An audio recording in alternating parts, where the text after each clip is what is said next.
খবর 24 সাথে আপনাকে স্বাগত। নতুন নতুন খবর জানার জন্য আমাদের চ্যানেলে চোখ রাখুন। নমস্কার দর্শক বন্ধুরা, স্বাগত আমাদের এই চ্যানেলে।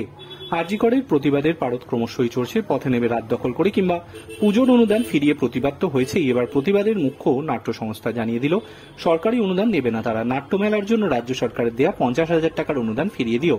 মালদহে সমবেত প্রয়াস নামে নাট্যদল, পাশাপাশি রাজ্য সরকার আয়োজিত নাট্যমেলাও বয়কট করেছে তারা।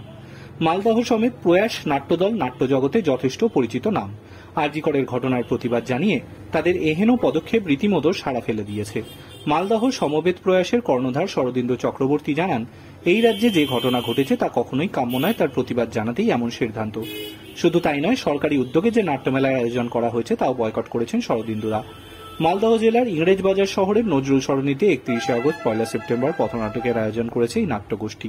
নিজেদের উদ্যোগেই তার ব্যবস্থা করেছে এরা।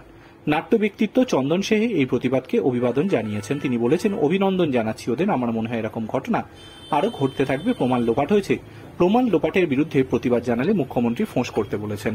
এই ফোঁস যদিও 2011-12 সাল নাগাদও দেখেছি। তৃণমূলের লোকেরা সেট ভেঙে দেয় নাটক চলাকালীন দেখেছি। সেই সব ফোঁস ঘটবে আরও। তবে এই আন্দোলন আরও রাজনৈতিক দলের হাতে নেই, এটা সাধারণ স্তরের মানুষ শুরু করেছেন। 14 তারিখ রাত তার প্রমাণ। Bureau report.